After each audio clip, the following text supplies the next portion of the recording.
Example number 4 છે. એક કારખાનામાં 3 ઉત્પાદન વિભાગો અ, બ, ક તથા 2 સેવા વિભાગો મ અને ન માર્ચ 2011 દરમિયાનના તેના કુલ ખર્ચા નીચે મુજબ આપ્યા છે. ખર્ચાની ફાળવણીનો આધાર તમને આપ્યો છે અને એના પરથી પરોક્ષ ખર્ચાની ફાળવણી વિભાગવાર દર્શાવવાની છે અને સેવા વિભાગની ફાળવણી ઉત્પાદન વિભાગ વચ્ચે દર્શાવવાની છે. તો સમ સ્ટાર્ટ કરીએ હવે આપણે. હેલો એવરીવન, આજે આપણે પરોક્ષ ખર્ચાના હિસાબોની અંદર એક્ઝામ્પલ નંબર 2 સ્ટાર્ટ કરીશું. સમની ઇમેજ તમને ગ્રુપની અંદર મોકલી આપવામાં આવી છે, તેનું જ આ સોલ્યુશન છે. તમને કીધું છે કે એક કારખાનામાં 3 ઉત્પાદન વિભાગો એટલે કે અ, બ અને ક તથા 2 સેવા વિભાગો એટલે કે મ અને ન છે. માર્ચ 2011 દરમિયાન તેમના કુલ ખર્ચા નીચે મુજબ આપેલા છે. તમને ખર્ચા આપ્યા છે અને 3 ઉત્પાદન વિભાગ આપ્યા છે અ, બ અને ક અને 2 સેવા વિભાગ આપ્યા છે. આપણે ટેબલ અહીંયા બનાવી દીધું છે. નીચે ખર્ચા પછી તમને વધારાની માહિતી આપી છે, તે શું છે? તમારો ફાળવણીનો આધાર. 7 પોઈન્ટ પતે પછી તમને કીધું છે કે પરોક્ષ ખર્ચાની ફાળવણી વિભાગવાર દર્શાવો. એટલે તમારે પરોક્ષ ખર્ચાની ફાળવણી કરવાની છે, જે આપણે આગળના એક્ઝામ્પલમાં કર્યું છે તે જ સેમ રિપીટ થશે.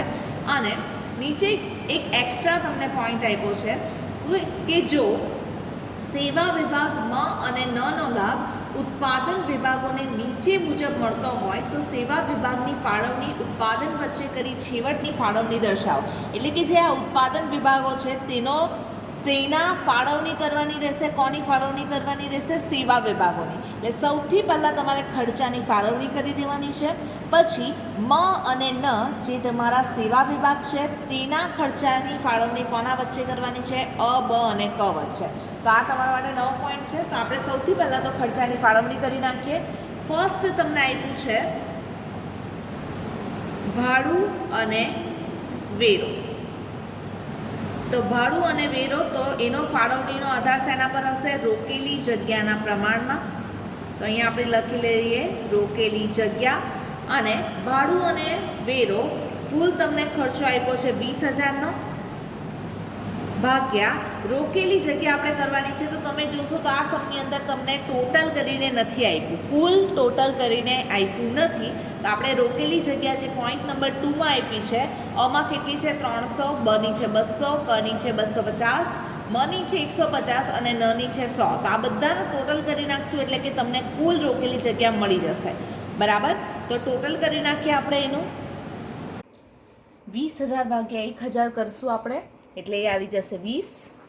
હવે અમાં જોશું રોકેલી જગ્યા કેટલી છે. તો અમાં છે રોકેલી જગ્યા 300, તો 300 ગુણ્યા 20 કરીશું.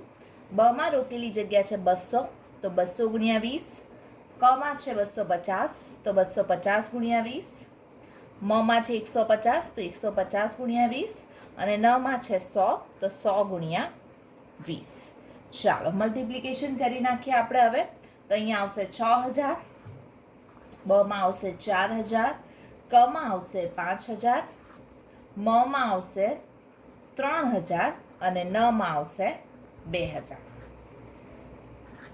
ચાલો, એટલે ફર્સ્ટ આપણો પહેલો ખર્ચો વહેંચાઈ ગયો છે, ભાડું અને વેરો. એના પછીનો બીજો ખર્ચો છે તમારો વીજળી બત્તી. તો વીજળી બત્તી લખી દઈએ. વીજળી બત્તીનો આધાર છે વીજળીના પોઈન્ટ્સ પર. ચાલો, તો વીજળી બત્તીનો કેટલો ખર્ચો છે આપણે જોઈએ. તો દાખલાની અંદર તમને વીજળી બત્તીનો ખર્ચો આપ્યો છે 480. વીજળી બત્તી ભાગ્યા શું કરવાના છે? તેના પોઈન્ટ્સ. તો પોઈન્ટ્સનું ટોટલ આપણે કરી નાખીએ 6 + 5 + 4 + 3 + 2. એટલે કે પોઈન્ટ્સનું ટોટલ આવી જશે 20. બરાબર. એટલે વીજળીના પોઈન્ટ્સ પર યુનિટ આવી જશે તમારા 24. આગળના દાખલામાં તમને ફાળવણીનો જે આધાર છે તેનું ટોટલ કરીને આપ્યું હતું. આ દાખલામાં નથી આપ્યું, એટલે આ જે છેદનું ટોટલ છે તે આપણે બધામાં કરવું પડશે. ચાલો, તો હવે વીજળી બત્તીના જે પોઈન્ટ્સ છે તે પોઈન્ટ્સ અમાં જોઈએ 6 છે, તો 6 ગુણ્યા 24. બમાં 5 છે, તો 5 ગુણ્યા 24. કમાં 4 છે, તો 4 ગુણ્યા 24. મમાં છે 3, તો 3 ગુણ્યા 24. અને નમાં છે 2, તો 2 ગુણ્યા 24. ચાલો મલ્ટિપ્લિકેશન કરી નાખશું. તો અમાં આવશે 144, બમાં આવશે 120, કમાં આવશે 96, મમાં આવશે 72 અને નમાં આવશે 48. ચાલો તો ત્રીજો ખર્ચો જોઈએ આપણે. તો કેન્ટીનનો જે ખર્ચો છે તેનો આધાર રહેલો છે કામદારોની સંખ્યા પર. તો અહીંયા લખશું આપણે કામદારોની સંખ્યા. કેન્ટીનનો ખર્ચો તમને આપ્યો છે 1800 અને કામદારોની સંખ્યાનું આપણે ટોટલ કરી નાખશું 10, 12, 8, 6 અને 4. એનું ટોટલ આવી જશે 40. એટલે કે 1800 ભાગ્યા 40 કરશું તો એ આવી જશે 45. બરાબર. હવે કામદારોની સંખ્યા અ ની છે 10, તો 10 ગુણ્યા 45 કરશું. બ ની છે 12, તો 12 ગુણ્યા 45. ક ની છે 8, તો 8 ગુણ્યા 45. મ ની છે 6, તો 6 ગુણ્યા 45. અને ન ની છે 4, તો 4 ગુણ્યા 45. ચાલો બધાનું મલ્ટિપ્લિકેશન આપણે કરી નાખીએ એટલે તમને કેન્ટીનનો ખર્ચો ઉત્પાદન અને સેવા વિભાગ વચ્ચે વેચાઈ જશે. અમાં આવશે 450, બમાં આવશે 540, કમાં આવશે 360, મમાં આવશે 270 અને નમાં આવશે 180. તો અહીંયા આપણા 3 ખર્ચા વેચાઈ ગયા છે. નેક્સ્ટ છે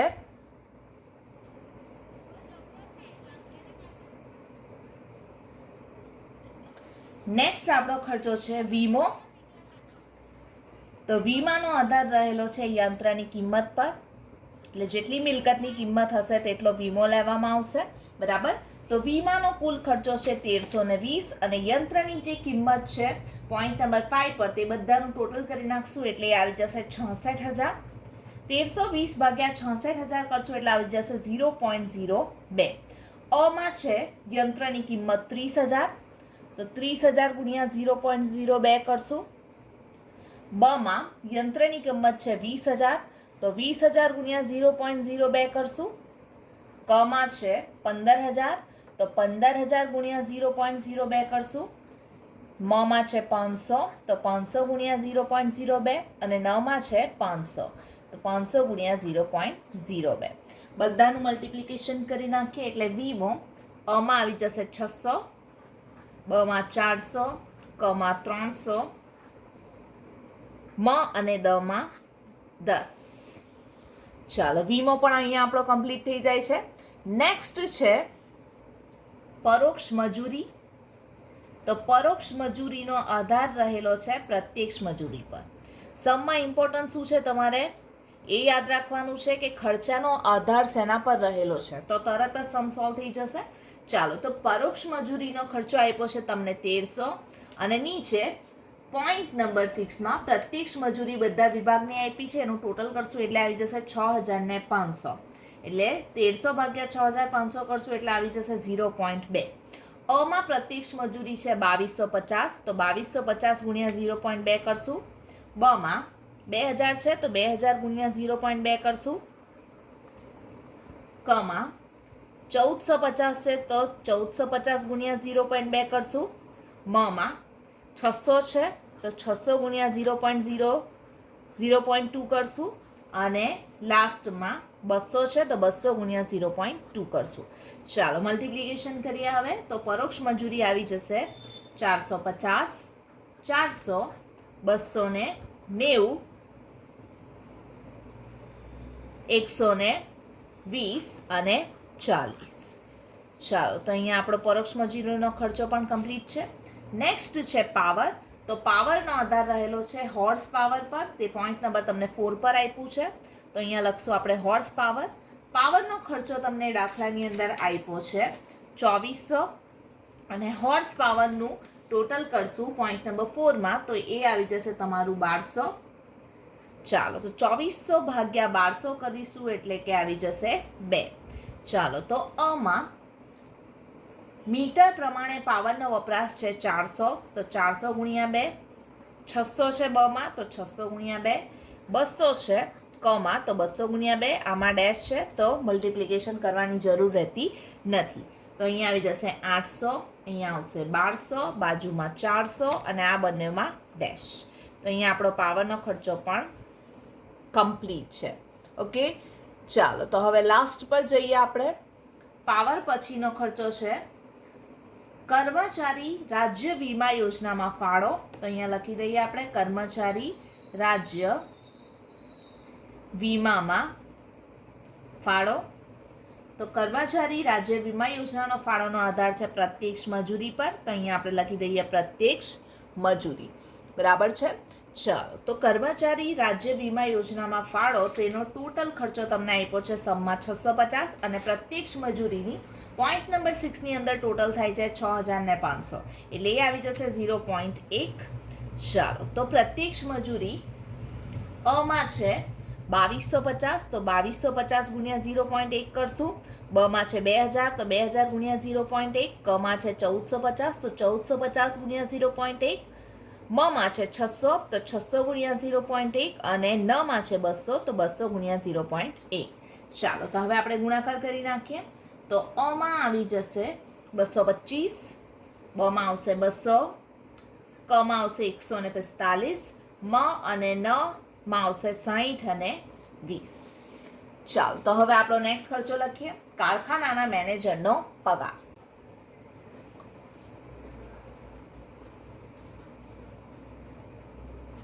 કારખાનાના મેનેજરનો પગારનો આધાર રહેશે આપેલા સમય પર. દાખલામાં તમને આપેલા સમય આપ્યું છે 7 નંબરના પોઈન્ટ પર, મેનેજરે આપેલા સમયનું પ્રમાણ. તો કારખાનાના મેનેજરનો પગાર કુલ આપ્યો છે તમને 2400 અને મેનેજરે આપેલા સમયનું પ્રમાણનું ટોટલ કરશું એટલે આવી જશે 16, એટલે કે 150 આવી જશે. અમાં મેનેજરે આપેલા સમયનું પ્રમાણ 5 છે, તો 5 ગુણ્યા 150. બમાં પાછું 5 છે, તો 5 ગુણ્યા 150. કમાં 4 છે, તો 4 ગુણ્યા 150. મમાં 1 છે, તો 1 ગુણ્યા 150. અને નમાં અગેન 1 છે, તો 1 ગુણ્યા 150. 150, 150. અમાં આવી જશે 750, બમાં 750, કમાં આવી જશે 600. બરાબર. તો અહીંયા આપણો કારખાના મેનેજરનો પગાર પણ કમ્પ્લીટ છે. અને લાસ્ટ ખર્ચો આપ્યો છે તમને ઘસારો. તો ઘસારો પણ મિલકતની કિંમત પર લાગશે, એટલે કે આપણને દાખલામાં યંત્રની કિંમત આપી છે. ઘસારોનો કુલ ખર્ચો છે 3300 અને યંત્રની કિંમતનું ટોટલ થાય છે 66000. તો 3300 ભાગ્યા 66000 કરશું એટલે એ આવી જશે 0.05. ચાલો, તો અમાં યંત્રની કિંમત તમને આપી છે 30000. 30000 ગુણ્યા 0.05. બમાં આપી છે 20000, તો 20000 ગુણ્યા 0.05. કમાં આપી છે 15000, તો 15000 ગુણ્યા 0.05. મમાં આપી છે 500, તો 500 ગુણ્યા 0.05. અને નમાં આપી છે અગેન 500, તો 500 ગુણ્યા 0.05. ચાલો, એટલે કે અની અંદર આવી જશે 1500, બમાં આવી જશે 1000, કમાં આવી જશે 750, મ અને નમાં આવી જશે 25. અહીંયા બધા ખર્ચા આપણા કમ્પ્લીટ થાય છે. જેવા ખર્ચા કમ્પ્લીટ થાય એટલે છેલ્લે શું એડ કરવાનું નહીં ભૂલવાનું, આપણે પ્રત્યક્ષ મજૂરી. અને પ્રત્યક્ષ મજૂરી હંમેશા સેવા વિભાગ વચ્ચે વહેંચાશે. જેટલી અંદર આઈપી હશે એટલી તમારે વહેંચી દેવાની છે. એટલે ઉત્પાદન વિભાગમાં તમારે ડેશ લખી દેવાનું અને સેવા વિભાગ છે તમારો મ અને ન, તેમાં મમાં પ્રત્યક્ષ મજૂરી પોઈન્ટ નંબર 6માં આપી છે, મમાં 600 અને નમાં આપી છે 200. એટલે 600 ને 200નું ટોટલ અહીંયા થઈ જશે 800. બધા ખર્ચા પતી જાય એટલે તમારે પ્રત્યક્ષ મજૂરી વહેંચવાની રહેશે. બીજી એક વાત, જે આપણે અહીંયા બ્રેકેટની અંદર મલ્ટિપ્લિકેશન કરીએ તે તમારે એક્ઝામમાં કરવું જરૂરી નથી. ફક્ત ક્યાંથી આ 1500 1000 આવ્યા છે એના માટે આપણે બ્રેકેટમાં બતાવીએ છીએ. પછી નેક્સ્ટ સમથી ડાયરેક્ટ આપણે કેલ્ક્યુલેશન લખી દઈશું, બ્રેકેટ લખવાની જરૂર નથી. ચાલો, તો 7 પોઈન્ટ પતે પછી તમને નીચે કીધું છે કે પરોક્ષ ખર્ચાની ફાળવણી વિભાગવાર દર્શાવો. તો આપણે પરોક્ષ ખર્ચાની ફાળવણી અહીંયા કરી નાખી છે. નેક્સ્ટ તમને કીધું છે કે જો સેવા વિભાગ એટલે કયો, મ અને ન નો લાભ ઉત્પાદન વિભાગોને નીચે મુજબ મળતો હોય તો સેવા વિભાગની ફાળવણી ઉત્પાદન વચ્ચે કરી છેવટની ફાળવણી દર્શાવો. એટલે આ જે તમારો સેવા વિભાગ છે મ અને ન, એનો લાભ કોને આપવાનો છે? ઉત્પાદન વિભાગ, એટલે કે અ, બ અને ક નો. તો જે મ અને ન નો ટોટલ ખર્ચો આવશે તે તમારે કોની વચ્ચે વહેંચી નાખવાનો? અ, બ અને ક વચ્ચે. તો સૌથી પહેલાં તો આપણે ટોટલ કરી નાખીએ. અહીંયા કુલ, ચાલો, અનું ટોટલ આવશે તમારું 10,919. બનું ટોટલ આવશે 8,610. કનું ટોટલ આવશે 7,941. મનું ટોટલ આવશે 4,307. અને નનું ટોટલ આવશે 2673. આ બધાનું ટોટલ આપણે અહીંયા કરવું હોય તો આપણે કરી દઈશું. કેટલું આવશે? 34,450. ટોટલ એકવાર તમે ચેક કરી લેજો. હવે શું કરવાનું છે? જે આ મ અને ન છે, જે સેવા વિભાગ છે, તેનો ખર્ચો ઉત્પાદન વિભાગ એટલે કે અ, બ અને ક વચ્ચે વહેંચવાનો છે. તો સૌથી પહેલા આપણે મને લઈએ તો અહીંયા લખશું મ વિભાગની ફાળવણી. ચાલો, તો મ વિભાગનો ફાળવણી એટલે કે મનો ખર્ચો કેટલો છે? 4,307. પૂરેપૂરો વહેંચી નાખશું એટલે કે પૂરેપૂરો 0 થઈ જવો જોઈએ. તો અહીંયા કેટલા લખવા પડશે? 4,307. કારણ કે આનો જે મ છે તેનો પૂર્ણ ખર્ચો તમારે ઉત્પાદન વિભાગ એટલે અ, બ અને ક વચ્ચે વહેંચવાનો છે, સેવા વિભાગ વચ્ચે વહેંચવાનો નથી. એટલે મનો ખર્ચો ઉત્પાદન વિભાગ અ, બ અને ક વચ્ચે ટકાવારીના પ્રમાણમાં વહેંચવાનો છે. તો અહીંયા ન પણ સેવા વિભાગ છે એટલે અહીંયા પણ ડેશ આવી જશે. હવે મનો ખર્ચો છે તમારો 4,307. તે ઉત્પાદન વિભાગ વચ્ચે નીચે તમને આપ્યું છે ચાર્ટમાં. મ વિભાગનો ખર્ચો અ વચ્ચે કેટલો વહેંચવાનો? 25%, બ વચ્ચે 35% અને ક વચ્ચે 40%. ચાલો, તો અહીંયા આપણે વેચી નાખશું. 4,307 જે મનો ખર્ચો છે તે અ વચ્ચે વહેંચવાનો છે તમારે. આટલો ટોટલ ખર્ચો છે 4,307, તે અ, બ અને ક વચ્ચે વહેંચવાનો છે. તો અહીંયા આપણે લખીએ 4,307 ના કેટલા ટકા અને વેચવાના છે? 25%. 4,307 એના કેટલા ટકા બને વેચવાના છે? 35%. અને 4,307 એના 40% કોને વેચવાના છે? કને. ચાલો, તો 4,307ના આપણે 25% કરી નાખશું તો એ આવી જશે તમારા 1,077. બમાં આવશે 1,507 અને કમાં આવશે 1,723.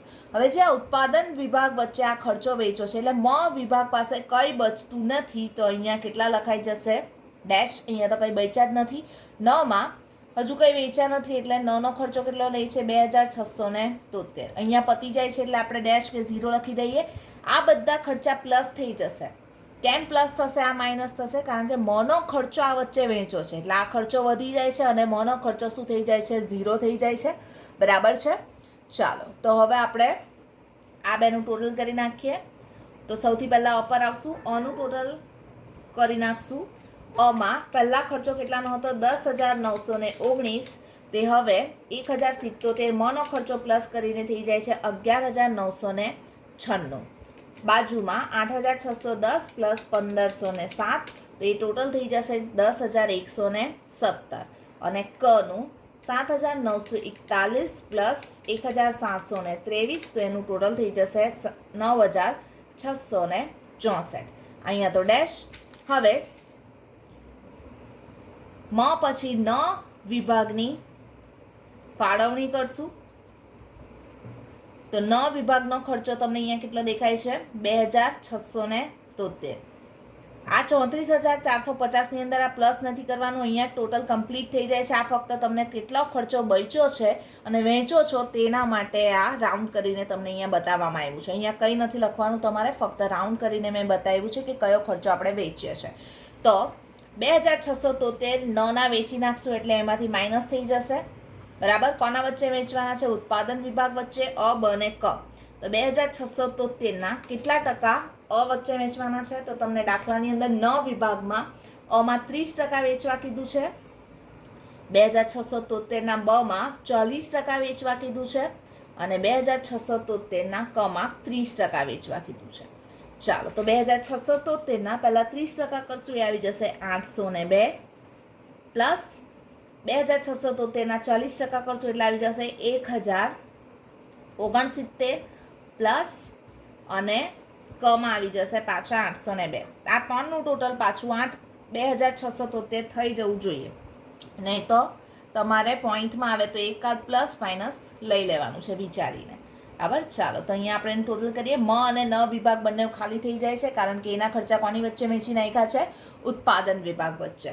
તો અમાં આવી જશે 12,798. બમાં આવી જશે 11,186 અને કમાં આવી જશે 10,466. આ ત્રણે ત્રણનું ટોટલ પાછું આવી જશે 34,450. કેમ એટલું ને એટલું જ રહેશે? કારણ કે આ ખર્ચા ભલે માઇનસ થયા છે, પણ આ ખર્ચા પાછા કોની વચ્ચે વહેંચાઈ ગયા છે? અ, બ અને ક વચ્ચે. આ બંને વસ્તુ ફક્ત જાણકારી માટે છે. આ ને આ સ્ટેપ તમારે આની અંદર લખવાનો નથી. સીધું 34,450 નીચે લખી દેવાનું છે. અને આ ત્રણનું ટોટલ 34,450 થાય છે કે નહીં તે પણ ચેક કરી લેવાનું છે. ઓકે, તો કોઈ ક્વેરી હોય તો તમે પૂછી શકો. Thank you.